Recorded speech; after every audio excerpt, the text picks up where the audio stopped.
Taste the Daily.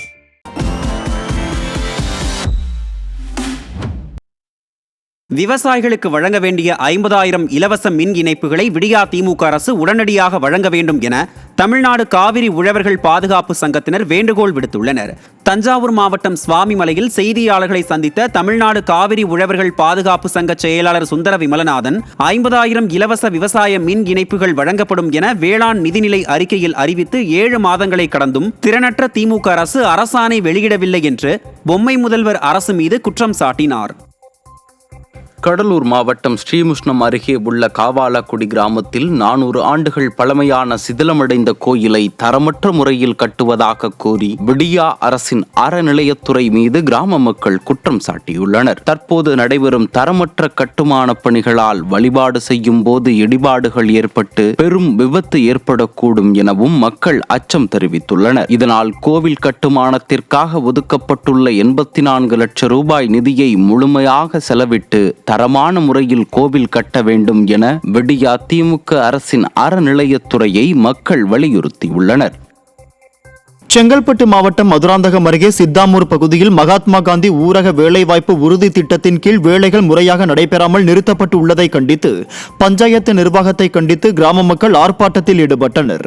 அப்போது அவ்வழியாக சென்ற செங்கல்பட்டு கிழக்கு மாவட்ட அதிமுக செயலாளர் ஆறுமுகம் தனது ஆதரவாளர்களுடன் சேர்ந்து பொதுமக்களுடன் ஆர்ப்பாட்டத்தில் ஈடுபட்டார். நிர்வாக திறனற்ற திமுக ஆட்சியில் கடும் இன்னலுக்கு ஆளாகியிருப்பதாக மக்கள் வேதனை தெரிவிக்கின்றனர். விருதுநகர் மாவட்டம் சாத்தூர் அருகே உள்ள இருக்கன்குடி மாரியம்மன் கோயிலில் வரும் 2026 சட்டமன்ற தேர்தலில் கழகம் அமோக வெற்றி பெற்று கழக பொதுச் செயலாளர் எடப்பாடி கே பழனிசாமி மீண்டும் முதல்வராக வேண்டி சிறப்பு பூஜை நடைபெற்றது.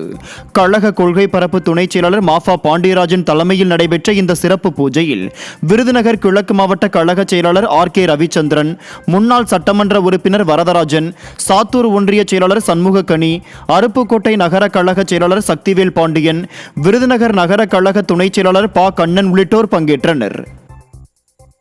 கடலூர் மாவட்டம் புவனகிரி அருகே கீழே விழுந்த மின்கம்பியை மின்துறை ஊழியர்கள் குச்சியில் கட்டி வைத்த சம்பவம் பொதுமக்கள் மத்தியில் அதிருப்தியை ஏற்படுத்தியுள்ளது.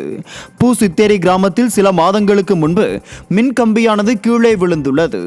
இந்த நிலையில் கீழே விழுந்த மின்கம்பியை குச்சியை கொண்டு மின்வாரிய துறையினர் தூக்கி நிறுத்தி கட்டியுள்ளனர். இது குறித்து மின்வாரிய அதிகாரிகளிடம் புகார் அளித்த போது தங்களிடம் போதுமான தளவாட பொருட்கள் இல்லை என தெரிவித்துள்ளனர். இந்த நிலையில் மின்கம்பியை தாங்கியிருக்கும் குச்சியானது எப்போது வேண்டுமானாலும் முறிந்து விழும் அபாயம் உள்ளது. எனவே விடியா திமுக அரசு மின்கம்பம் அமைத்து தர வேண்டும் என பொதுமக்கள் வலியுறுத்தி உள்ளனர்.